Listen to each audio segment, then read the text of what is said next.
നമസ്കാരം, ഹലോ ഡോക്ടറിലേക്ക് സ്വാഗതം. നമ്മളിന്ന് ചർച്ച ചെയ്യുന്നത് ബലൂൺ ആൻജിയോപ്ലാസ്റ്റി ചികിത്സ പ്രായമായവരിൽ എന്നുള്ള ഒരു വിഷയമാണ്. ഈ വിഷയം ചർച്ചയിനായി നമ്മോടൊപ്പം ഉള്ളത് തിരുവനന്തപുരത്തെ മെഡിറ്റന ഹോസ്പിറ്റലിലെ സീനിയർ കൺസൾട്ടൻ്റായ ഡോക്ടർ പ്രതാപ് കുമാറാണ് ഇപ്പോൾ നമ്മോടൊപ്പം ഉള്ളത്. നമസ്കാരം ഡോക്ടർ, ഹലോ ഡോക്ടറിലേക്ക് സ്വാഗതം. സാർ, എപ്പോഴും നമുക്കറിയാം ആൻജിയോപ്ലാസ്റ്റി സാധാരണക്കാർക്ക് പോലും അറിയുന്ന തരത്തിലേക്ക് യഥാർത്ഥത്തിൽ അത് വളർന്നു കഴിഞ്ഞു. ഇപ്പോൾ ഒരു നെഞ്ചുവേദന വന്നു കഴിഞ്ഞാൽ ഹോസ്പിറ്റലിൽ കൊണ്ടുപോയി കഴിഞ്ഞാൽ ആൻജിയോപ്ലാസ്റ്റി ചെയ്യണം എന്ന് പറയുമ്പോൾ, അല്ലെങ്കിൽ ആൻജിയോഗ്രാം ആൻജിയോപ്ലാസ്റ്റി ചെയ്യണം എന്ന് പറയുമ്പോൾ അത് എന്താണ് ചികിത്സ എന്നുള്ളത് ഇപ്പോൾ ഏറെക്കുറെ സാധാരണക്കാർക്ക് പോലും അറിയുന്ന ഒരു ലെവലിലേക്ക് ഇന്ന് ചികിത്സ വികസിച്ചു കഴിഞ്ഞു. പക്ഷേ പ്രായമായവരുടെ കാര്യത്തിൽ എങ്ങനെയാണ്? ഇപ്പോൾ നമുക്കറിയാം, ഒരു നെഞ്ചുവേദന വന്ന് എപ്പോഴും ഹാർട്ട് അറ്റാക്ക് പണ്ടൊക്കെ ഒരു വിശ്വാസം എന്ന് പറയുന്നത് പ്രായമായവരുടെ മാത്രം അസുഖം എന്നുള്ളതായിരുന്നു. എന്നിരുന്നാൽ തന്നെയും ഈ പ്രായമായവരിൽ ഇത്തരം ചികിത്സകൾ ചെയ്യുമ്പോൾ ഉള്ള വെല്ലുവിളികൾ എന്തൊക്കെയാണ്? സാധാരണഗതിയിൽ ബലൂൺ ആൻജിയോപ്ലാസ്റ്റി എന്ന് പറഞ്ഞാൽ ഹൃദയാഘാതവുമായി രോഗി ഹോസ്പിറ്റലിൽ എത്തിക്കഴിഞ്ഞാൽ ഏറ്റവും നല്ല ചികിത്സ പണ്ട് മരുന്ന് അലിയിച്ച്, അല്ലെങ്കിൽ മരുന്ന് കൊണ്ട് ക്ലോട്ട് അല്ലെങ്കിൽ അതിനകത്ത് ഒരു രക്തക്കട്ട് അലിയിച്ച് കളയുക എന്നുള്ളതായിരുന്നു. അത് മാറി ബലൂൺ ശസ്ത്രക്രിയയാണ് അതിൻ്റെ ആധികാരികമായ ചികിത്സയെന്ന് വ്യക്തമാക്കുന്ന ഒരു കാലത്തിലൂടെ നമ്മൾ യാത്ര ചെയ്യുന്നത്. അതെന്തുകൊണ്ടെന്ന് വെച്ചാൽ, ഈ മരുന്ന് കൊണ്ട് അല്ലെങ്കിൽ മരുന്ന് അലിയിക്കുന്ന ചികിത്സ 60% പേരിൽ മാത്രമാണ് ഇത് ഫലപ്രദമായ ചികിത്സയായി മാറുന്നത്. ബലൂൺ ശസ്ത്രക്രിയ 98% പേരിൽ അത് ഫലവത്താവുന്ന ചികിത്സയാകുന്നു, പ്രൊവൈഡഡ് ഈ രോഗി ഹോസ്പിറ്റലിൽ എത്തുന്നത് ആദ്യത്തെ 1 മണിക്കൂറിനുള്ളിലാണെങ്കിൽ. പലപ്പോഴും ഈ ചികിത്സയുടെ ഗുണങ്ങൾ ഈ ബ്ലോക്ക് നീക്കം ചെയ്യുക മാത്രമല്ല, അതിനുശേഷമുള്ള പ്രത്യാഘാതങ്ങൾ ഒഴിവാക്കുക, ഇടുപ്പിലെ വ്യതിയാനം മാറ്റുക, ഹൃദയത്തിൻ്റെ പ്രവർത്തനക്ഷമത ഇല്ലാതാക്കുന്ന അവസ്ഥ ഒഴിവാക്കുക, ഇതെല്ലാമാണ്. അപ്പോൾ പലപ്പോഴും ഈ രോഗം പ്രായമായവരിലാണ് കൂടുതൽ കാണുന്നത്. 35 വയസ്സിന് മുകളിലുള്ള ഏതൊരു അഡൾട്ടിനും ഹൃദയാഘാതം നമ്മുടെ നാട്ടിൽ വരാവുന്ന അവസ്ഥയിൽ പക്ഷേ പ്രായം കൂടുന്തോറും ഹൃദയാഘാതത്തിൻ്റെ നിരക്ക് കൂടി വരുന്നു. പലപ്പോഴും 70, 80, 90 വയസ്സുകളിൽ ഒരു സാധാരണ മലയാളി, ഒരു ആവറേജ് മലയാളി ജീവിക്കുന്ന കാലത്തിലൂടെയാണ് നമ്മൾ കടന്നു പോകുന്നത്. അതുകൊണ്ട് തന്നെ ഇത്തരം രോഗങ്ങളുമായി ഹോസ്പിറ്റലിൽ എത്തുന്ന പ്രായമായവരുടെ ആധിക്യം കൂടി വരികയാണ്. തീർച്ചയായിട്ടും ഈ പ്രായമായവരുടെ കാര്യം എടുത്തു കഴിഞ്ഞാൽ നമുക്കറിയാം, കേരളത്തിൽ ഏറ്റവും കൂടുതലുള്ളത് ഈ പ്രമേഹ രോഗികളുടെ ഒരു വീട്ടിൽ 1, 2 പ്രമേഹ രോഗി എന്നുള്ള നിലയിലാണ് ഇന്ന് നമ്മുടെ കേരളത്തിലെ അവസ്ഥ എന്ന് പറയുന്നത്. അപ്പോൾ പ്രമേഹ രോഗങ്ങളുണ്ടാവും, അതുപോലെ തന്നെ ഹൈപ്പർ ടെൻഷൻ ഉണ്ടാവും, മറ്റുള്ള അനുബന്ധ പ്രശ്നങ്ങളും അവർക്കുണ്ടാകും. അപ്പോൾ ഇത്തരം സാഹചര്യങ്ങളിൽ ഇത്തരം ആൾക്കാർക്ക് ഒരു പക്ഷേ ഹൃദ്രോഗത്തിനുള്ള സാധ്യതയും കൂടുതലാണ്. അപ്പോൾ ഇത്തരം സാഹചര്യങ്ങളിൽ ഇപ്പോൾ ഒരു അൺകൺട്രോൾ ഡയബറ്റിക്സ് ഉള്ള ഒരാൾ ഇത്തരം ആൻജിയോപ്ലാസ്റ്റിക്ക് വിധേയനാകാൻ പറ്റും? അല്ല, ഞാൻ മുമ്പേ പറഞ്ഞു വന്ന പ്രായമായവരിലെ ചലഞ്ചസ് എന്താണ് എന്ന ചോദ്യത്തിന്, പ്രായമായവരിലൊരു ചലഞ്ച് തന്നെയാണ്. പ്രായമായവരിൽ എന്ത് പറ്റുമെന്ന് വെച്ചാൽ, രക്തക്കുഴലിനകത്ത് വളഞ്ഞു പോകുക, ഒരു ടോർച്ചുവസ് വെസൽസ് ഉണ്ടാവുക, രക്തക്കുഴലിൽ കാൽസ്യം ഡെപ്പോസിറ്റ് ചെയ്ത ശേഷം ട്യൂബ് കടത്താനുള്ള ബുദ്ധിമുട്ട്. മൂന്നാമത്തത്, ഈ പ്രായമായവരിൽ മറ്റു രോഗങ്ങൾ, പ്രമേഹം മൂലമാകാം, രക്തസമ്മർദ്ദം മൂലമാകാം, വൃക്കകളെ ബാധിക്കുന്ന രോഗത്തിൻ്റെ അവസ്ഥ വളരെ കൂടുതലാണ്. അപ്പോൾ അതുകൊണ്ട് തന്നെ വൃക്കകളെ ബാധിക്കുന്ന അവസ്ഥയുള്ളപ്പോൾ പലപ്പോഴും ഡൈ ഉപയോഗിച്ചാണ് നമ്മൾ ആൻജിയോഗ്രാം ചെയ്യുക, അല്ലെങ്കിൽ മഷി ഉപയോഗിച്ചാണ് ആൻജിയോഗ്രാം ചെയ്യുന്നത്. ഈ ഡൈ ഉപയോഗിക്കുമ്പോൾ വൃക്കകളെ ബാധിക്കുകയും വൃക്കകളുടെ പ്രവർത്തനക്ഷമതയെ കുറയ്ക്കാൻ സാധ്യതയുണ്ട്. പലപ്പോഴും അതുകൊണ്ട് തന്നെയാണ് ഈ ചികിത്സ ഈ പ്രായമായവരിൽ ഏറ്റവും കഠിനമായി വരുന്നത്. ഒപ്പം രോഗിയുടെ ബന്ധുക്കൾക്ക് ഇത്രയും പ്രായമായവരിൽ ചികിത്സ ചെയ്യേണ്ട ആവശ്യമുണ്ടോ, ഇവരുടെ പ്രായമാധിക്യം കൊണ്ട് മരണത്തിൻ്റെ അവസ്ഥയിൽ നിൽക്കിയൽക്ക് എത്ര കൊല്ലം ഇദ്ദേഹം ഇനി അധികം ജീവിക്കും ഈ ചികിത്സ കഴിഞ്ഞാലും, ഈ രോഗിയുടെ ബന്ധുക്കളുടെയും ഉള്ളിലുള്ള ഈ അങ്കലാപ്പ് കൂടെ ആകുമ്പോഴത്തേക്കും ചികിത്സ ആകെ മൊത്തം പ്രശ്നത്തിലാകും. അതായത് ഒരു ആൻജിയോഗ്രാം ചെയ്യാവുന്ന സ്റ്റേജ് മുതൽ, അതായത് നമ്മൾ കത്തീറ്റർ ഇടാൻ പോലും ഉള്ള ബുദ്ധിമുട്ട്, ആ സ്റ്റേജിൽ യഥാർത്ഥത്തിൽ ഇതിൻ്റെ ഒരു ബുദ്ധിമുട്ട് സ്റ്റാർട്ട് ചെയ്യും. ബുദ്ധിമുട്ട് രോഗത്തിൻ്റെ ഈ രോഗിയുടെ ടോർച്ചുവസ് വെസൽസ്, കാൽസിഫൈഡ് വെസൽസ്, ഇത് കൂടാതെ പ്രമേഹം കൊണ്ടുള്ള അല്ലെങ്കിൽ രക്തസമ്മർദ്ദം കൊണ്ട് വൃക്കകളെ ബാധിക്കുന്ന അവസ്ഥയും കൂടെ ആകുമ്പോഴത്തേക്ക് പ്രശ്നം ഗുരുതരമാണ്. പക്ഷേ എങ്കിലും പ്രായമായവരിൽ, യങ് ആൾക്കാരിൽ മരുന്ന് അലിയിക്കുമ്പോൾ ചികിത്സാ രീതിയിൽ 80% ഗുണമുണ്ടാവുമെങ്കിൽ, പ്രായമായവരിൽ മരുന്ന് അലിയിക്കുന്ന ചികിത്സയുടെ ഗുണം അത് 40% താഴെയാവുന്നു. പക്ഷേ രോഗചികിത്സയിൽ ബലൂൺ ആൻജിയോപ്ലാസ്റ്റിയിൽ ഉണ്ടാകാവുന്ന ഗുണം 95% അവിടെയും നിലനിൽക്കുന്നു. അതുകൊണ്ട് തന്നെ ഈ ചികിത്സ അവർക്ക് ലഭ്യമാക്കിയാൽ അവരുടെ മരണനിരക്ക് ക്രമാതീതമായി കുറയുന്നു എന്നുള്ളതാണ് യാഥാർത്ഥ്യം. അതുകൊണ്ട് തന്നെ ഈ ചികിത്സ ഏറ്റവും കൂടുതൽ ഉപയോഗം ആർക്കാണെന്ന് ചോദിച്ചാൽ അത് പ്രായമായവരിലാണ്. ഈ ചലഞ്ചസിനെ എങ്ങനെ മാറ്റിയെടുക്കാം എന്നുള്ളതാണ് ഈ ചികിത്സയിൽ ഡോക്ടറിൻ്റെ പ്രത്യേകത. ഒന്ന്, ഡോക്ടറിൻ്റെ സ്കിൽ ലെവൽ ഇമ്പ്രൂവ്മെൻ്റ് ഉണ്ടെങ്കിൽ ഏത് ടോർച്ചുവസ് വെസലിലും കാൽസിഫൈഡ് വെസലിലും രക്തധമനികളിൽ ട്യൂബിനെ എത്തിക്കാൻ പറ്റുന്നു എന്നുണ്ടെങ്കിൽ അവിടെ അത് മാറിക്കിട്ടി. 2, വൃക്കകളെ ബാധിക്കുന്ന ഡയാലിസിസ് പോലെയുള്ള രോഗ ചികിത്സയിൽ ഉണ്ടാകാവുന്ന മാറ്റങ്ങൾ ഒഴിവാക്കാനായിട്ട് ഡൈ ഉപയോഗിക്കുന്നതിൻ്റെ അളവ് കുറയ്ക്കുക. ഡൈ കൊണ്ട്, കോൺട്രാസ്റ്റ് കൊണ്ട് വൃക്കകളെ ബാധിക്കുന്ന അവസ്ഥ കുറയ്ക്കാനായിട്ടുള്ള പ്രിക്കോഷൻസ് എടുക്കുക. ഇത് ചെയ്താൽ തന്നെ പലപ്പോഴും ഒരു ചലഞ്ചസ് മാറ്റിയെടുക്കാൻ പറ്റും. തീർച്ചയായിട്ടും ഈ ആൻജിയോപ്ലാസ്റ്റിയോട് പലപ്പോഴും പറഞ്ഞു കേട്ടിട്ടുണ്ട്, ഡോക്ടർമാർ ആൻജിയോഗ്രാം ചെയ്തതിന് ശേഷം പറഞ്ഞു കേട്ടിട്ടുണ്ട്, ചില പ്രത്യേക വെസലുകളിൽ കടന്നു ചെന്ന് ഇത്തരം സ്റ്റെൻറ്റുകൾ അല്ലെങ്കിൽ ബലൂൺ ആൻജിയോപ്ലാസ്റ്റി ചെയ്യാനുള്ള സ്വാഭാവികമായിട്ടുള്ള ബുദ്ധിമുട്ടുകൾ. അപ്പോൾ നമുക്ക് വരുന്ന എല്ലാ ബ്ലോക്കുകളും തന്നെ നമുക്ക് ആൻജിയോപ്ലാസ്റ്റി മൂലം നമുക്ക് റിമൂവ് ചെയ്യാൻ സാധിക്കുമോ? ഇതിനകത്ത് തന്നെ നമുക്ക് എത്താൻ ബുദ്ധിമുട്ടുള്ള അല്ലെങ്കിൽ ആൻജിയോപ്ലാസ്റ്റി ചെയ്ത് എത്താനായിട്ട് ഹാർട്ടിൻ്റെ ആ ലെവലിലേക്ക്, ആ ഒരു വെസലിലേക്ക് ചെന്നെത്തി ചെയ്യാനുള്ള ബുദ്ധിമുട്ടുകൾ പലപ്പോഴും ഉണ്ടാക്കാറില്ലേ? പലപ്പോഴും നമ്മൾ 100% ബ്ലോക്ക് മെയിൻ രക്തക്കുഴൽ അല്ലെങ്കിൽ ഇടതുവശത്തെ മെയിൻ രക്തക്കുഴൽ രണ്ടായിട്ട് ഡിവൈഡ് ചെയ്യുന്ന ഭാഗത്തുള്ള ബ്ലോക്കുകൾ, ഇത് സാധാരണഗതിയിൽ രോഗിക്ക് അല്ലെങ്കിൽ പ്രശ്നമുണ്ടാക്കുന്ന ബ്ലോക്കുകളാണ്. അവയിൽ നമ്മൾ ടെക്നിക്കലി അല്ലെങ്കിൽ സാങ്കേതികമായ മികവ് ഡോക്ടറിൻ്റെ ഭാഗത്തു നിന്നും ഉപകരണങ്ങളുടെ ഭാഗത്തു നിന്നും ഉണ്ടാകേണ്ടിയിരിക്കുന്നു. ഇപ്പോൾ നമ്മൾ മെയിൻ വെസൽ രണ്ടായിട്ട് ഡിവൈഡ് ചെയ്യുന്ന ഭാഗത്തുള്ള ബ്ലോക്കുകൾ നീക്കം ചെയ്യുന്നതിന് 2 സ്റ്റെൻറ്റുകൾ ഒരുമിച്ച് വെക്കേണ്ടതായും ബലൂണുകൾ രീതിയിൽ ഉപയോഗിക്കുന്നതായും സ്റ്റെൻറ്റിൻ്റെ ഉള്ളിൽ കൂടെ വയർ കയറ്റുന്ന ചില പ്രത്യേക ടെക്നിക്കലി സാങ്കേതികമായിട്ട് രോഗിയുടെ അല്ലെങ്കിൽ ഡോക്ടറിൻ്റെ കഴിവ് തെളിയിക്കേണ്ടത് അവസ്ഥ. ഒപ്പം intravascular ultrasound, fractional flow wire, OCT തുടങ്ങിയ ടെക്നോളജിക്കൽ അഡ്വാൻസ്മെൻറ്റിൻ്റെ സഹായത്തോടെ വേണം അത്തരം ചികിത്സകൾ ചെയ്യാൻ. അതിൽ പ്രാവീണ്യമുള്ള ഡോക്ടർമാർക്ക് മാത്രമേ അത് ചെയ്യാൻ പറ്റുകയുള്ളൂ. രണ്ടാമത്തത് 100% അടവുള്ള രക്തക്കുഴലുകൾ നീക്കം ചെയ്യാനായിട്ട് അതികഠിനമായ ബുദ്ധിമുട്ടുള്ള വയറുകൾ ഉപയോഗിക്കുക, ബലൂണുകളുടെ സഹായം, അവിടെ കയറി ചെല്ലാനുള്ള ബുദ്ധിമുട്ട്. അപ്പോൾ അത് സാങ്കേതിക തികവുള്ള ഡോക്ടറും സാങ്കേതിക ടെക്നോളജിക്കലി അഡ്വാൻസ്ഡായ മെഷീനറിയും ഇതിനെ ഒരു പരിധിവരെ സഹായിക്കും എന്നുള്ളതാണ് അതിൻ്റെ യാഥാർത്ഥ്യം. അപ്പോൾ പലപ്പോഴും പറയാറുണ്ട് ഈ ആൻജിയോപ്ലാസ്റ്റി ചെയ്യാൻ സാധിക്കാതെ വരുന്ന അവസ്ഥകൾ എന്തൊക്കെയാണ്? സാധാരണഗതിയിൽ ഡയബറ്റിക് രോഗി, പ്രമേഹ രോഗികളിൽ മൾട്ടിപ്പിൾ ബ്ലോക്ക് ഉണ്ടെങ്കിൽ പലപ്പോഴും ആൻജിയോപ്ലാസ്റ്റിയേക്കാൾ അല്പമെങ്കിലും മുന്നിൽ ബൈപ്പാസ് ശസ്ത്രക്രിയയാണ്. മെയിൻ രക്തക്കുഴലിലെ ബ്ലോക്കുകൾ അല്ലെങ്കിൽ ബൈഫർക്കേറ്റ് ചെയ്യുന്ന രക്തക്കുഴലിലെ ബ്ലോക്കുകൾ ടെക്നിക്കലി ചലഞ്ചാണ്. ഡോക്ടർക്ക് ചെയ്യാൻ ബുദ്ധിമുട്ടുണ്ടെങ്കിൽ അത്തരം രോഗികളെ ഡോക്ടർ ബൈപ്പാസ് സർജറിക്ക് വിധേയനാക്കുന്നതായിരിക്കും നല്ലത്. പക്ഷേ ബൈപ്പാസ് സർജറിക്കും അതിൻ്റേതായ പ്രത്യാഘാതങ്ങളുണ്ട്. പ്രത്യേകിച്ച് പ്രായമായവരിൽ ഈ ബൈപ്പാസ് ശസ്ത്രക്രിയയുടെ ഏറ്റവും മേജർ പ്രോബ്ലം എന്ന് പറയുന്നത് പക്ഷാഘാതം ഉണ്ടാവുക എന്നുള്ളതാണ്. പക്ഷാഘാതത്തിൻ്റെ സാധ്യത 100-ൽ 2.5% ആവറേജ് പോവും.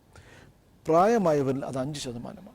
പക്ഷേ ആൻജിയോപ്ലാസ്റ്റിക്ക് ശേഷം പക്ഷാഘാതം വരാനുള്ള സാധ്യത 200-ൽ ഒരാളായി ചുരുങ്ങിയ സ്ഥിതിയിൽ പക്ഷാഘാതം ഉണ്ടാക്കാവുന്ന പ്രത്യാഘാതങ്ങൾ പ്രത്യേകിച്ച് പ്രായമായവരിൽ അത് വളരെ തീവ്രമായതുകൊണ്ട് തന്നെ ഈ ചികിത്സാ രീതി സാങ്കേതിക തികവുള്ള ഡോക്ടറിൽ 80 വയസ്സിന് മുകളിൽ ബലൂൺ ശസ്ത്രക്രിയ ആയിരിക്കും പലപ്പോഴും ബൈപ്പാസിനേക്കാൾ ഭേദമായ ചികിത്സാ രീതി എന്നുള്ളത് സത്യമാണ്. തീർച്ചയായിട്ടും അതിലേക്ക് തന്നെ തിരിച്ചു വരാം. ഇനി ഹലോ ഡോക്ടറിൽ ഒരു ഇടവേള.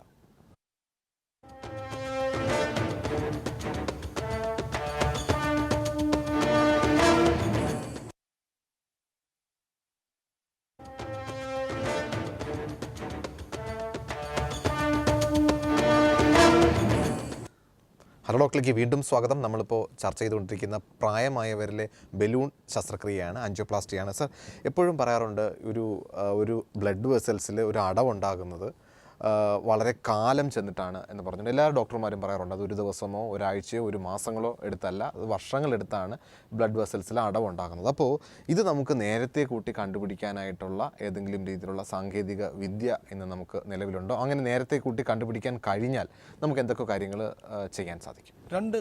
നമ്മൾ രക്തധമനിയിൽ അടവ് തുടങ്ങുന്നത് അമ്മയുടെ ഗർഭപാത്രത്തിൽ കുഞ്ഞുള്ളപ്പോൾ തന്നെയാണ്.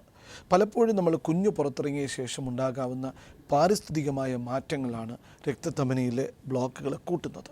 പാരിസ്ഥിതികമായ മാറ്റങ്ങൾ എന്ന് പറഞ്ഞാൽ രക്തസമ്മർദ്ദം, പ്രമേഹം, പുകവലിക്കുക, വ്യായാമമില്ലായ്മ, ഇതെല്ലാം രക്തധമനിയിലെ അടവുകളെ കൂട്ടാൻ സാധിക്കുന്നത്. പലപ്പോഴും ഹൃദയാഘാതം ഉണ്ടാക്കുന്നത് 90% അല്ലെങ്കിൽ 80% അടവുകളല്ല. 20% ബ്ലോക്കുകൾ പ്രത്യേക സാഹചര്യത്തിൽ ആ ബ്ലോക്കിനകത്തുള്ള പുറത്തുള്ള ലെയർ പൊട്ടുകയും അവിടേക്ക് രക്താണുക്കൾ ആഗിരണം ചെയ്യപ്പെടുകയും ചെയ്യുമ്പോൾ രക്തധമനി പെട്ടെന്ന് അടയുകയാണ് ചെയ്യുന്നത്. ഇവിടെയാണ് ഹൃദയാഘാതം ഉണ്ടാക്കുന്നത് പലപ്പോഴും മരുന്നുകൊണ്ടുള്ള ചികിത്സ പോലും ഫലവത്തായി മാറുന്നത്. അപ്പോൾ ഇത്തരത്തിലുള്ള ഈ നമ്മളുടെ രക്തത്തിലെ അണുക്കളെ നിർമ്മാർജ്ജനം ചെയ്യാനോ മാറ്റാനോ പലപ്പോഴും മരുന്ന് ചികിത്സയ്ക്ക് സഹായമായി പറ്റിയേക്കാം. അത് പറ്റാത്ത സാഹചര്യത്തിലാണ് ഇത് അടയുകയും കട്ടിപിടിക്കുകയും താരതമ്യേന കുറേ കഴിയുമ്പോൾ രക്തം ഒട്ടും പോകാത്ത അവസ്ഥയിലേക്ക് മാറുകയും ചെയ്യുന്നത്. അവിടെയാണ് ബലൂൺ ശസ്ത്രക്രിയയുടെ പ്രസക്തി വരുന്നത്. സാറേ, എപ്പോഴും പറയാറുണ്ട് ഈ ഭക്ഷണത്തിന് യഥാർത്ഥത്തിൽ ഹൃദ്രോഗത്തിന് വലിയൊരു പങ്ക്, ഭക്ഷണത്തിനും വ്യായാമത്തിനും ഒക്കെ വളരെ വലിയ പങ്കുണ്ട് എന്ന് പറയാറുണ്ട്. അപ്പോൾ നമുക്കറിയാം വെസ്റ്റേൺ കൺട്രീസിലൊക്കെ അറിയാം, അവിടെ പലപ്പോഴും ജങ്ക് ഫുഡുകൾ വളരെ നന്നായിട്ട് കഴിക്കുന്ന ആൾക്കാരും പൊണ്ണത്തടിയുള്ളവരും ഒക്കെയാണ് യഥാർത്ഥത്തിൽ നമ്മൾ ടി വിയിൽ കാണുമ്പോഴും. നമുക്ക് ഈവൻ സ്റ്റാറ്റിസ്റ്റിക്സ് നോക്കുമ്പോഴും പലപ്പോഴും വിദേശ രാജ്യങ്ങളിലുള്ളവർ, അമേരിക്ക അടക്കമുള്ള കൺട്രികളിലുള്ളവർക്ക് ഇത്തരം പൊണ്ണത്തടി ഉള്ളതായിട്ട് നമ്മൾ കണ്ടിട്ടുണ്ട്. അപ്പോൾ പക്ഷേ ഇന്ത്യ അടക്കമുള്ള രാജ്യങ്ങളിൽ, ഏഷ്യൻ കൺട്രീസിൽ ഇത്തരം ഹൃദ്രോഗങ്ങൾ കൂടുതലായിട്ട് കാണപ്പെടുന്നു എന്ന് പറഞ്ഞു കേട്ടിട്ടുണ്ട്. അതിലേതെങ്കിലും രീതിയിലുള്ള വാസ്തവമുണ്ട്? അത് തികച്ചും വാസ്തവമാണ്. പ്രത്യേകിച്ച് സൗത്ത് ഈസ്റ്റ് ഏഷ്യൻ കൺട്രീസിൽ, ഇന്ത്യ, പാകിസ്ഥാൻ, ശ്രീലങ്ക, ബംഗ്ലാദേശ് തുടങ്ങിയ രാജ്യങ്ങളിലാണ് ഹൃദയരോഗ സംബന്ധമായ രോഗങ്ങൾ കൂടുതലുള്ളത്. ഈ പൊണ്ണത്തടി നമ്മൾ നോക്കുക, ഫോറിൻ കൺട്രിയിലെയും നമ്മളുടെ പൊണ്ണത്തടി കംപ്ലീറ്റ് ആയിട്ട് നമ്മുടെ വയറിൻ്റെ ഉള്ളിൽ നിൽക്കുന്ന പൊണ്ണത്തടിയാണ്. നമ്മൾ ട്രങ്കൽ ഒബീസിറ്റി എന്നാണ് പറയുന്നത്. മറ്റേത് ശരിക്കും പറഞ്ഞാൽ കംപ്ലീറ്റ് ഒബീസിറ്റിയാണ്, അല്ലെങ്കിൽ ദേഹത്തിൻ്റെ തല മുതൽ കാൽ വരെയുള്ള ഭാഗങ്ങൾ മുഴുവൻ വണ്ണമാണ്. അത്തരത്തിലുള്ള ഒബീസിറ്റിയേക്കാൾ മോശമാണ് ട്രങ്കൽ ഒബീസിറ്റി, അല്ലെങ്കിൽ വയറിൻ്റെ ഭാഗത്ത് തടി കൂടുകയും തൊടയുടെ ഭാഗത്ത് കുറഞ്ഞിരിക്കുകയും. അന്ന് വേസ്റ്റ് ഹിപ്പ് റേഷ്യോ എന്ന് നമ്മൾ മെഷർ ചെയ്യുന്നതിന് വേണ്ടിയാണ്. അപ്പോഴും ഇത്തരത്തിലുള്ള ഈ തടി കൂടുന്നവർക്കാണ് ഹൃദയാഘാത സാധ്യതയും രക്തധമനിക്കുള്ളിൽ അടവ് കാണാനുള്ള സാധ്യതയും കൂടുതൽ. അപ്പോൾ ഇത്തരത്തിലുള്ള ഈ നമുക്ക് പൊണ്ണത്തടി അല്ലെങ്കിൽ ട്രങ്കൽ ഒബീസിറ്റി കൂടാനുള്ള കാരണം ജനിതകമായ കാരണങ്ങളാണ്. അപ്പോൾ ജനിതകമായ കാരണങ്ങളാണ് ഒരു പരിധിവരെ ഹൃദയാഘാത സാധ്യത സൗത്ത് ഈസ്റ്റ് ഏഷ്യൻ കൺട്രീസിൽ, എസ്പെഷ്യലി നമ്മുടെ രാജ്യങ്ങളിൽ കൂടാനുള്ള കാരണം. ഇപ്പോൾ നമുക്കറിയാം, ഒരു വ്യക്തിയിൽ നിന്ന് വേറൊരു വ്യക്തി വളരെ ഡിഫറൻ്റ് ആയിട്ടുള്ളതാണ്. നമുക്കറിയാം, കൈകാലുകളുടെ വണ്ണം എടുത്തു കഴിഞ്ഞാലും, വിരലിൻ്റെ നീളം എടുത്തു കഴിഞ്ഞാലും, കനം എടുത്തു കഴിഞ്ഞാലും പലപ്പോഴും രണ്ട് വ്യക്തികൾ തമ്മിൽ വളരെയധികം ഡിഫറൻസ്. അപ്പോൾ ഹൃദയ ധമനികളിൽ രക്തം എത്തിച്ചേരുന്ന വെസൽസുകൾ, അപ്പോൾ ഇതുപോലെ തന്നെ നമ്മുടെ പല ആൾക്കാർക്കും അതിൻ്റെ കനവും നീളവും ഒക്കെ, അല്ലെങ്കിൽ അതിൻ്റെ കനം പലതരത്തിലാണോ, അതുകൊണ്ട് ചെറിയ രക്തധമനികളുള്ളവർക്ക് ഹൃദയാഘാതം ഉണ്ടാകാനുള്ള സാധ്യത കൂടുതലാണോ? ഇത്തരം ആൾക്കാരിൽ അങ്ങനെ ഉണ്ടെങ്കിൽ ഇത്തരം ആൾക്കാരെങ്കിൽ ആൻജിയോപ്ലാസ്റ്റി കുറച്ചുകൂടി ബുദ്ധിമുട്ടുണ്ടാക്കുന്നതല്ലേ? സാധാരണഗതിയിൽ നമ്മൾ പൊക്കം കുറഞ്ഞ ആൾക്കാർ രക്തധമനികളിലെ വണ്ണവും തടിയും കുറവായിരിക്കും. പൊക്കം കൂടിയവരിൽ കുറച്ചുകൂടി വണ്ണമുള്ളതായിരിക്കും. രണ്ടാമത്തത്, ഈ പ്രമേഹ രോഗികളിൽ രക്തധമനികളുടെ വണ്ണം തീരെ കുറഞ്ഞതായിരിക്കും. അത് തീരെ കുറയാനുള്ള കാരണം അതിന് ഡിഫ്യൂസ് ബ്ലോക്ക് എന്ന് പറയുന്നത്. ഒരറ്റം മുതൽ മറ്റേ അറ്റം വരെ ബ്ലോക്ക് ഉള്ളത് കൊണ്ടാണ് അത് വരുന്നത്. അത്തരത്തിലുള്ളവർക്ക് നമുക്ക് ഉപയോഗിക്കുന്ന മെറ്റാലിക് അല്ലെങ്കിൽ ലോഹനിർമ്മിതമായ ആ സ്റ്റെൻറ്റ് നമ്മൾ അകത്തിടുമ്പോഴത്തേക്ക്, ലോഹനിർമ്മിതമായ ആ കുഴൽ അകത്തിടുമ്പോഴത്തേക്ക് പലപ്പോഴും പോകാനുള്ള ബുദ്ധിമുട്ട് കൊണ്ട് അത് ബൈപ്പാസിനെയും ആൻജിയോപ്ലാസ്റ്റിയെയും ഒരുപോലെ ബുദ്ധിമുട്ടിക്കുന്നതാണ് ഈ വളരെ നാരോ രക്തക്കുഴലുകൾ. അപ്പം വണ്ണം കുറഞ്ഞ രക്തക്കുഴലുകൾ ബൈപ്പാസിനും കീറാമുട്ടിയാണ്, ആൻജിയോപ്ലാസ്റ്റിക്കും കീറാമുട്ടിയാണ്. അത് രോഗിയിൽ ഡിഫ്യൂസ് രക്തക്കുഴൽ അല്ലെങ്കിൽ ബ്ലോക്കിൻ്റെ സൂചനയാണ് കാണിക്കുന്നത്. അപ്പോൾ പലപ്പോഴും നമ്മൾ വണ്ണമുള്ള രക്തക്കുഴലുകൾ ഏതെങ്കിലും ചെറിയ സ്ഥലത്ത് മാത്രം ബ്ലോക്ക് ഒതുങ്ങി നിൽക്കുന്നെങ്കിൽ അവർക്ക് ചികിത്സയിൽ ഏറ്റവും ഗുണം ബൈപ്പാസിനും ആൻജിയോപ്ലാസ്റ്റിയും കിട്ടുന്നു എന്നുള്ളത് ഒരു യാഥാർത്ഥ്യമാണ്. അതുപോലെ തന്നെ നമുക്കറിയാം, ഇപ്പോൾ സാധാരണ ആൾക്കാർ ഇപ്പോൾ ഒരു 40 വയസ്സ് കഴിഞ്ഞാലോ 35 വയസ്സ് കഴിഞ്ഞാലോ ആനുവൽ മെഡിക്കൽ ചെക്കപ്പും ECG എടുക്കലും അവർ നല്ല രീതിയിലുള്ള ഹെൽത്ത് കോൺഷ്യസ് ആവുന്ന ഒരു വലിയ സമൂഹം നമ്മുടെ മുന്നിലുണ്ട്. പക്ഷേ ഇതൊക്കെ ചെയ്ത് കഴിഞ്ഞാലും അവർ പറയും, നേരത്തെ ഞാൻ ഒരു 3 മാസം മുമ്പ് അല്ലെങ്കിൽ 1 മാസം മുമ്പ് ഞാൻ ECG എടുത്ത് നോക്കിയതാണ്, എനിക്ക് യാതൊരുവിധ കുഴപ്പമുണ്ടായില്ല, പക്ഷേ പെട്ടെന്നായിരുന്നു എനിക്കൊരു ശ്വാസം മുട്ടൽ പോലെയും ഒരാഴ്ചയായിട്ടൊരു കിതപ്പുണ്ടാവുകയും ഹോസ്പിറ്റലിലേക്ക് പോകുമ്പോൾ ഒരു ബ്ലോക്ക് ഉണ്ടായി എന്ന് പറയുന്നു. അപ്പോൾ ഇത്തരം റൊട്ടീനായിട്ട് നമ്മൾ ചെക്ക് ചെയ്യുന്ന ഇത്തരം പരിശോധനകൾ, ഇപ്പോൾ ബ്ലഡ് റിപ്പോർട്ടുകളായിരുന്നാലും അല്ലെങ്കിൽ ECG പോലെയുള്ള പരിശോധനകളായിരുന്നാലും ഈവൻ TMT പോലും നമുക്ക് ഹൃദയാഘാതം നേരത്തെ കണ്ടുപിടിക്കാനുള്ള ഒരു ഉപാധിയാണ്. സാധാരണഗതിയിൽ ECG ഒരിക്കലും ഒരു ഡയഗ്നോസ്റ്റിക് ടൂളായിട്ട് എടുക്കാൻ പറ്റില്ല. ഒരു ഹൃദയാഘാതം വന്നൊരാളിന് ചില സൂചനകൾ തരും എന്നുള്ളത് സത്യമാണെങ്കിലും ECG ഒരു ടോട്ടൽ ഡയഗ്നോസ്റ്റിക് ടൂളല്ല. പലപ്പോഴും നമ്മൾ ഈ പറയുന്ന രോഗികൾ ഒരു ECG എടുത്ത ശേഷം ECG നോർമലാണ്, എനിക്ക് ഹൃദയാഘാതമില്ല എന്ന് ധരിക്കുന്ന ആൾക്കാരാണ്. ഇതിൽ 80-90%. പക്ഷേ ട്രെഡ്മിൽ എടുത്ത ശേഷം ബ്ലോക്ക് വരുന്ന ഒരു സാഹചര്യം എക്സ്പ്ലെയിൻ ചെയ്തത് അതാണ് നമ്മുടെ 11 പോയിൻറ്റ്. അവിടെ നമ്മൾ എന്തെന്ന് വെച്ചാൽ, ഞാൻ മുമ്പേ പറഞ്ഞതുപോലെ 20%-30% ബ്ലോക്കുകൾ ഹൃദയാഘാതം ഉണ്ടാക്കാം. കാരണം ആ ബ്ലോക്കിൻ്റെ പുറത്തുള്ള പൊട്ടൽ ഹൃദയ ധമനികളിൽ അല്ലെങ്കിൽ രക്തക്കുഴലുകളെ, രക്താണുക്കളെ ആഗീരണം ചെയ്യുകയും അവിടെ രക്തക്കട്ട ഉണ്ടാവാനുള്ള സാധ്യതയുണ്ട്. അവിടെയാണ് ഹൃദയാഘാതം നോർമൽ TMD ഉള്ളവർക്ക് വരാൻ സാധ്യതയുള്ളത്. അപ്പം നോർമൽ TMD എന്ന് പറയുന്നത് ഹൃദയാഘാത സാധ്യത മുഴുവനായി തള്ളിക്കളയുന്നൊരു സാധനമല്ല. അവിടെ രോഗിയിലുള്ള മറ്റ് പ്രവണതകൾ, പുകവലി നിർത്തുക, പ്രമേഹ നിയന്ത്രണം, രക്തസമ്മർദ്ദ നിയന്ത്രണം, ഇവയാണ് ഹൃദയാഘാത നിയന്ത്രണത്തിലുള്ള വഴികൾ എന്നുള്ളതാണ്. അല്ലാതെ ഒരു നോർമൽ TMD എന്ന് പറയുന്നത് ഇത് ചെയ്യാനുള്ള ലൈസൻസ് അല്ല എന്നുള്ളതാണ്. അല്ല, പുകവലിക്കാനോ പ്രമേഹ നിയന്ത്രണം ഒഴിവാക്കാനോ രക്തസമ്മർദ്ദ നിയന്ത്രണം ഒഴിവാക്കാനുള്ള ലൈസൻസ് അല്ല ഒരിക്കലും ഈ ഒരു മെഡിക്കൽ എക്സാമിനേഷനോ. അവിടെയാണ് നമ്മൾക്ക് തെറ്റിദ്ധാരണ വരുന്നത്. പലപ്പോഴും ഇതുണ്ടെങ്കിൽ എനിക്ക് എന്തും കഴിക്കാം, എന്തും ചെയ്യാം, വ്യായാമത്തിൻ്റെ ആവശ്യമില്ല എന്ന് ധരിക്കുന്നതാണ് പലപ്പോഴും രോഗസാധ്യതയെ കൂട്ടുന്നത്. തീർച്ചയായിട്ടും എപ്പോഴും ഈ ബലൂൺ ആൻജിയോപ്ലാസ്റ്റിയെ കുറിച്ച് പറയുമ്പോൾ ഒന്ന്, ഇത് ചിലവേറിയ ഒരു ചികിത്സാ രീതിയാണെന്ന് ആർക്കും പറയാതെ തന്നെ അറിയാവുന്നതാണ്. പക്ഷേ ഈ സ്റ്റെൻറ്റുകളുടെ കാര്യത്തിലാണ് യഥാർത്ഥത്തിൽ ഒരു വലിയൊരു ഡിഫറൻസ് വരുന്നത്. ഈവൻ 25,000 മുതൽ ലക്ഷങ്ങൾ വരെ വിലപിടിപ്പുള്ള ഒരു വലിയ ശ്രേണി ഇന്ന് നമ്മുടെ മുന്നിലുണ്ട്. അപ്പോൾ ഒരു സ്റ്റെൻറ്റ് തിരഞ്ഞെടുക്കുമ്പോൾ ഒരു അഡൽട്ടിനെ തിരഞ്ഞെടുക്കുക, അതായത് ഒരു യങ് അഡൽട്ടിന് എടുക്കുന്ന സ്റ്റെൻറ്റും പ്രായമായവരിൽ എടുക്കുന്ന സ്റ്റെൻറ്റും ഒക്കെ ഏറെക്കുറെ ഒന്നാണോ? ഒരു സ്റ്റെൻറ്റ് തിരഞ്ഞെടുക്കുന്നതിൻ്റെ ഒരു ക്രൈറ്റീരിയ എന്തായിരിക്കും? ഇപ്പോൾ നമുക്കറിയാം നമ്മുടെ കേരളത്തിൽ ഏറ്റവും കൂടുതലുള്ളത് മിഡിൽ ക്ലാസ്സാണ്. അതുപോലെ തന്നെ ഈ ഹൃദയാഘാതം എന്ന് പറയുന്നത് ഈവൻ പണക്കാരുടെ മാത്രം ഒരു അസുഖവുമല്ല. അല്ല, ശരിക്കും പറഞ്ഞാൽ സ്റ്റെൻറ്റ് തിരഞ്ഞെടുക്കുന്നതിൽ നമ്മൾ കാണേണ്ട നമ്മളുടെ ഒരു സാമ്പത്തിക ചുറ്റുപാട് ഉറപ്പായിട്ടും വ്യക്തമാക്കേണ്ടത് നിർബന്ധമാണ്. നമ്മൾ പലപ്പോഴും എന്ന് വെച്ചാൽ ഈ ക്വാളിറ്റി സാധനങ്ങൾ നമ്മൾ എങ്ങനെയാണ് ചൂസ് ചെയ്യാൻ പറ്റുന്നത്? നമുക്ക് ഇതിനുള്ള പഠനങ്ങൾ വേണം. പഠനങ്ങൾ അനുസരിച്ചുള്ള സ്റ്റെൻറ്റുകൾ പലപ്പോഴും അമേരിക്കൻ നിർമ്മിത സ്റ്റെൻറ്റുകളോ അല്ലെങ്കിൽ യൂറോപ്യൻ നിർമ്മിത സ്റ്റെൻറ്റുകളോ ആണ്. ഇന്ത്യൻ സ്റ്റെൻറ്റുകൾക്ക് പലപ്പോഴും പഠനങ്ങളുടെ ബാക്കപ്പ് ഇല്ലാതെ പോകുന്നു. അതുകൊണ്ട് തന്നെയാണ് അതിന് സാമ്പത്തികമായി ചിലവും കുറവായി വരുന്നത്. സാമ്പത്തിക ചിലവ് കുറയാനുള്ള കാരണം പഠനങ്ങളുടെയോ അല്ലെങ്കിൽ ഗവേഷണത്തിൻ്റെയോ ബാക്കപ്പ് ഇല്ലാത്തതുകൊണ്ട്. അപ്പോൾ പലപ്പോഴും അതിൻ്റെ വില കുറവാണ്.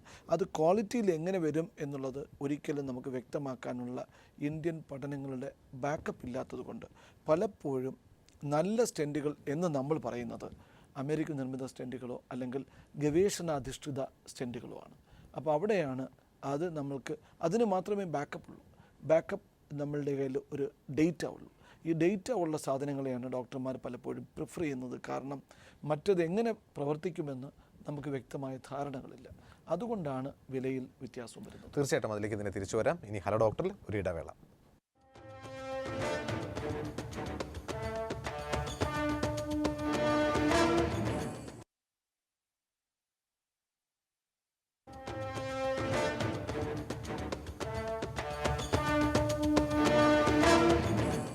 ഹലോ ഡോക്ടറിലേക്ക് വീണ്ടും സ്വാഗതം. നമ്മളിപ്പോൾ ചർച്ച ചെയ്തുകൊണ്ടിരിക്കുന്നത് പ്രായമായവരുടെ ആൻജിയോപ്ലാസ്റ്റിയെക്കുറിച്ചാണ്. സാർ, ഇപ്പോഴും ഈ സ്റ്റെൻറ്റിൻ്റെ കാര്യം നമ്മളിപ്പോൾ പറഞ്ഞല്ലോ. അപ്പോൾ പലപ്പോഴും പല തരത്തിലുള്ള സ്റ്റെൻറ്റ്, അതായത് ബെയർ മെറ്റൽ സ്റ്റെൻറ്റ്, അതുപോലെ തന്നെ മരുന്നുകൾ പൂശിയ സ്റ്റെൻറ്റുകൾ, അതുപോലെ തന്നെ തന്നെത്താൻ അലിഞ്ഞു പോകുന്ന സ്റ്റെൻറ്റ്, ഇപ്പോൾ പുതിയ മൂന്നാമത്തെ ഒരു തരം കൂടി വന്നിട്ടുണ്ട്. അപ്പോൾ ഇതിൽ ഏതാണ് ഉപയോഗിക്കുക? പലപ്പോഴും നമ്മൾ ഡ്രഗ് ലൂട്ടിംഗ് സ്റ്റെൻറ്റ് അല്ലെങ്കിൽ ബെയർ മെറ്റൽ സ്റ്റെൻറ്റ് പലപ്പോഴും കഴിവതും ഒഴിവാക്കാറാണ് പതിവ് എന്ന് തോന്നുന്നു. അപ്പോൾ ഇതിൽ ഏതാണ് ഉപയോഗിക്കേണ്ടത് എന്നെങ്ങനെയാണ് നമ്മൾ തീരുമാനിക്കേണ്ടത്? നമ്മൾ സാധാരണ ഈ ബെയർ മെറ്റൽ സ്റ്റെൻറ്റ് വന്ന കാലത്തിൽ വീണ്ടും ബ്ലോക്കിൻ്റെ സാധ്യത കൂടുതലായി കണ്ടതുകൊണ്ടാണ് ഈ മരുന്ന് പുരട്ടിയ സ്റ്റെൻറ്റ് വന്നത് പോലും. ഈ മരുന്ന് പുരട്ടിയ സ്റ്റെൻറ്റ് എന്ന് വെച്ചാൽ ചെറിയ ഡോസിലുള്ള ആൻറ്റി ക്യാൻസർ മെഡിസിനാണ്. അവ രക്തധമനികളുടെ അല്ലെങ്കിൽ രക്തക്കുഴലുകളിൽ ഉണ്ടാകുന്ന കോശങ്ങളുടെ വളർച്ചയെ പ്രത്യാഘാതം അല്ലെങ്കിൽ അതിൻ്റെ പ്രതിബന്ധം ഉണ്ടാക്കുന്ന സ്റ്റെൻറ്റാണിത്. അതുകൊണ്ട് തന്നെ വീണ്ടും ബ്ലോക്ക് ഉണ്ടാവാൻ സാധ്യത കുറയും. എന്നാൽ പോലും 30% വീണ്ടും ബ്ലോക്ക് വരുന്ന ബെയർ മെറ്റൽ സ്റ്റെൻറ്റിൽ നിന്നും 10% താഴെ ബ്ലോക്കിൻ്റെ അവസ്ഥയിലേക്ക് എത്തി ഈ മരുന്ന് പുരട്ടിയ സ്റ്റെൻറ്റ് ഉപയോഗിച്ചപ്പോൾ. അപ്പോൾ സ്റ്റെൻറ്റ് എന്ന് പറയുന്ന ഒരു ഫോറിൻ മെറ്റീരിയൽ ആയതുകൊണ്ട് തന്നെ അതിനകത്ത് ക്ലോട്ട് ഡെവലപ്പ് ചെയ്യാനുള്ള സാധ്യതയുണ്ട്. അപ്പോൾ ഈ ക്ലോട്ട് ഇല്ലാതാകുന്ന അവസ്ഥ അല്ലെങ്കിൽ ഈ സ്റ്റെൻറ്റേ ഇല്ലാതാകുന്ന അവസ്ഥയിലാണ് ഈ കംപ്ലീറ്റ്ലി ഡീഗ്രേഡ് പോയത് അല്ലെങ്കിൽ ഇല്ലാതാവുന്ന സ്റ്റെൻറ്റ് ഉപയോഗിക്കുന്നത്. ബയോഡീഗ്രേഡബിൾ സ്റ്റെൻറ്റ് ഉപയോഗിക്കുന്നത് പോളി ലാക്റ്റിക് ആസിഡ് വെച്ചിട്ടാണ്. ഈ ലാക്റ്റിക് ആസിഡ് വെച്ചിട്ടുള്ളതെന്ന് വെച്ചാൽ നമ്മളൊരു പ്ലാസ്റ്റിക് കോട്ടഡ് സ്റ്റെൻറ്റ് പോലെയാണത്. അപ്പോൾ പലപ്പോഴും ഈ stent tough lesions, tortuous anatomy, calcified vessels അല്ലെങ്കിൽ രക്തധമനിയിലുള്ള കാൽസ്യം അടഞ്ഞിരിക്കുന്നതോ വളഞ്ഞു പോകുന്ന രക്തക്കുഴലിലോ ചെറിയ രക്തക്കുഴലിലോ ഇത്തരത്തിലുള്ള പ്ലാസ്റ്റിക് കോട്ടഡ് സ്റ്റെൻറ്റ് എത്തിക്കാൻ ബുദ്ധിമുട്ടാകും. അപ്പം കോംപ്ലിക്കേറ്റഡ് ബ്ലോക്കിനകത്ത് ഒരിക്കലും കംപ്ലീറ്റ്ലി അലിഞ്ഞു പോകുന്ന സ്റ്റെൻറ്റുകൾ ഉപയോഗിക്കാൻ പറ്റാത്ത അവസ്ഥയാണ്. അപ്പം നമ്മൾ 2 തരത്തിലുള്ള സ്റ്റെൻറ്റുകളെയാണ് ആശ്രയിക്കേണ്ടത്. ഒന്നുകിൽ വെറും ബെയർ മെറ്റൽ സ്റ്റെൻറ്റ് അല്ലെങ്കിൽ മരുന്ന് പുരട്ടിയ സ്റ്റെൻറ്റ്. മരുന്ന് പുരട്ടിയ സ്റ്റെൻറ്റ് വീണ്ടും ബ്ലോക്ക് വരുന്ന സാധ്യത കൂടിയ അവസരങ്ങളിൽ, അതായത് പ്രമേഹം പോലുള്ള അവസ്ഥകളിൽ രക്തധമനിയുടെ രക്തക്കുഴലുകളുടെ അളവ് അല്ലെങ്കിൽ അല്യൂമൻ ഡയമീറ്റർ അല്ലെങ്കിൽ വ്യാസം വളരെ കുറഞ്ഞ് 2-2.25 മില്ലിമീറ്റർ ഉള്ള സ്ഥലങ്ങളിൽ മരുന്ന് പുരട്ടിയ സ്റ്റെൻറ്റ് ഉപയോഗിക്കും. കംപ്ലീറ്റ്ലി ടോർച്ചുവസ് അനാറ്റമി അല്ലെങ്കിൽ കാൽസിഫൈഡ് ബ്ലോക്കിനകത്തും അത്തരത്തിലുള്ള സ്റ്റെൻറ്റാണ് നല്ലത്. വലിയ സ്റ്റെൻറ്റുകൾ അല്ലെങ്കിൽ വലിയ 4 മില്ലിമീറ്റർ അല്ലെങ്കിൽ 3.5 മില്ലിമീറ്റർ വ്യാസമുള്ള രക്തക്കുഴലുകളിൽ, പ്രത്യേകിച്ച് യങ് ആയ ഒരാളിന് പ്രമേഹമില്ലെങ്കിൽ അവർക്ക് ഇന്നും ബെയർ മെറ്റൽ സ്റ്റെൻറ്റ് ഈ മരുന്ന് പുരട്ടിയ സ്റ്റെൻറ്റിനെ പോലെ തന്നെ ഗുണമുണ്ടാക്കുന്നതാണ്. അങ്ങനെയാണ് ഇതിനെ ഡിസ്റ്റിങ്വിഷ് ചെയ്യുന്നത്. തീർച്ചയായിട്ടും നമ്മളെപ്പോഴും ഈ ഒരു ആൻജിയോപ്ലാസ്റ്റി ചെയ്യുന്ന സെൻറ്റേഴ്സ് പലപ്പോഴും വളരെ പ്രാധാന്യമുള്ളതാണ്. അപ്പോൾ ഒരു ഹൃദ്രോഗ ചികിത്സയ്ക്ക് വേണ്ടിയിട്ടുള്ള അടിസ്ഥാന സൗകര്യങ്ങളുണ്ടോ എന്ന് നമ്മൾ എന്തൊക്കെ കാര്യങ്ങളാണ് നമ്മളത് നിർണ്ണയിക്കപ്പെടുന്നത്? അത് നമ്മൾ അവിടെ ആൻജിയോപ്ലാസ്റ്റി ചെയ്യുന്ന ഡോക്ടർ എത്രത്തോളം സ്കിൽഫുള്ളാണ്. പലപ്പോഴും നമ്മൾ ഈ ചികിത്സയിലെ ഏറ്റവും വലിയ പ്രത്യാഘാതം എന്ന് പറയുന്നത് ഈ DM കാർഡിയോളജി പാസ്സായി ഉടൻ തന്നെ നാളെ മുതൽ എനിക്കെല്ലാം ചെയ്യാൻ അറിയാം എന്ന് പറഞ്ഞുകൊണ്ട് തുടങ്ങുന്ന ഡോക്ടർമാർ. അപ്പോൾ സാങ്കേതികമായി അവർക്ക് പരിചയമില്ലാത്തതിന് മുമ്പ് തന്നെ അവർ വളരെ കോംപ്ലിക്കേറ്റഡായ ബ്ലോക്ക് ചെയ്യുമ്പോൾ കോംപ്ലിക്കേഷൻ സാധ്യത കൂടുന്നു എന്നുള്ളത് സത്യമാണ്. അപ്പോൾ സാങ്കേതിക തികവുള്ള ഡോക്ടറാണോ എന്ന് പരിശോധിക്കുക. ആശുപത്രിയിൽ mobile cath lab, flat panel cath lab, ഇതാണ് രണ്ട്. മൊബൈൽ കാത്ത് ലാബ് പലപ്പോഴും നമുക്ക് വിഷൻ, നമ്മളൊരു 3 മെഗാ പിക്സൽ ക്യാമറയും 7 മെഗാ പിക്സൽ ക്യാമറയും എടുത്ത് ഫോട്ടോ എടുത്താൽ കിട്ടുന്ന ക്ലാരിറ്റി ഡിഫറൻസ് മൊബൈൽ ക്യാമറയിലും മൊബൈൽ കാത്ത് ലാബിലും ഫ്ലാറ്റ് പാനൽ കാത്ത് ലാബിലും ഉണ്ട്. കേരളത്തിൽ 100ഓളം കാത്ത് ലാബിനകത്ത് 22-22ഓളം കാത്ത് ലാബുകൾ ഇന്നും മൊബൈൽ കാത്ത് ലാബാണ്. ഈ മൊബൈൽ കാത്ത് ലാബ് എന്ന് പറഞ്ഞാൽ അമേരിക്ക പോലത്തെ രാജ്യങ്ങളിൽ ഓർത്തോപെഡിക് എല്ലിനകത്ത് നമ്മൾ ഈ ആണി അടിക്കുന്ന, അല്ലെങ്കിൽ നമുക്കറിയാമല്ലോ നെയിൽ ആൻഡ് ഇതൊക്കെ സ്ക്രൂ ഇടുന്നതിന് വേണ്ടിയുള്ള, അല്ലെങ്കിൽ യൂറോളജി മൂത്ര സംബന്ധമായ രോഗങ്ങൾ ചികിത്സയ്ക്ക്, പ്രസവ സംബന്ധമായ ഗൈനക്കോളജി ചികിത്സയ്ക്ക് മാത്രം ഉപയോഗിക്കുന്ന ലാബാണ്. ഇന്ത്യയിൽ അത് പ്രാക്ടീസ് ചെയ്യുന്നത് കാർഡിയോളജി പ്രാക്ടീസിനാണ്. അപ്പോൾ നമ്മൾ ചിലവ് കുറയ്ക്കാനായിട്ട് പല ആശുപത്രികളും പല ഡോക്ടർമാരും ഇത്തരത്തിലുള്ള ലാബുകളെ ആശ്രയിക്കുന്നത് തെറ്റായൊരു പ്രവണതയാണ്. അപ്പോൾ നമ്മൾ ഫ്ലാറ്റ് പാനൽ കാത്ത് ലാബാണോ, സാങ്കേതിക തികവുള്ള ഡോക്ടറാണോ, കാത്ത് ലാബ് കൂടാതെ ഇൻട്രവാസ്കുലർ അൾട്രാസൗണ്ട്, FFR, OCT, IVS തുടങ്ങിയ മെഷീനറീസ് അവിടെ ബാക്കപ്പ് ആയിട്ടുണ്ടോ, പിന്നെ ഒരു ഡോക്ടറിൽ കൂടുതൽ ആശുപത്രിയിൽ അവൈലബിൾ ആണോ, ഒരു ബുദ്ധിമുട്ട് ഉണ്ടാകുന്ന സമയത്ത് ഒറ്റയ്ക്ക് എല്ലാം ചെയ്യേണ്ടി വരുമോ. അപ്പോൾ ഇതെല്ലാം കൂടെ ചേരുമ്പോഴാണ് നമ്മൾ ഏറ്റവും നല്ല ഉത്തമമായ ചികിത്സ കിട്ടാൻ സാധ്യത. തീർച്ചയായിട്ടും സാറിൻ്റെ ഡോക്ടറെ തിരക്കേറിയ സമയം പീപ്പിൾ ടിവിയോട് സഹകരിക്കുകയും നമ്മുടെ പ്രേക്ഷകർക്ക് വേണ്ടിയിട്ട് പ്രായമായവരുടെ ആൻജിയോപ്ലാസ്റ്റി എന്നുള്ളൊരു വിഷയത്തെക്കുറിച്ച് വളരെ ലളിതമായി തന്നെ പറഞ്ഞു തന്നതിൽ ഇനിയൊരു അവസരത്തിൽ തീർച്ചയായിട്ടും വീണ്ടും കാണാം. ഇനി നിങ്ങൾ അഭിപ്രായങ്ങളും നിർദ്ദേശവും ഞങ്ങൾ എഴുതി അറിയിക്കാൻ മറക്കരുത്. അറിയിക്കേണ്ട വിലാസം: hello doctor, people, Malayalam communications limited, Kalli towers, Palayam, Thiruvananthapuram 34. നിങ്ങൾക്ക് ഇമെയിൽ ചെയ്യാം hello.peopletv.in എന്ന വിലാസത്തിലും. പുതിയൊരു വിഷയമായി വീണ്ടും കാണാം. നന്ദി, നമസ്കാരം.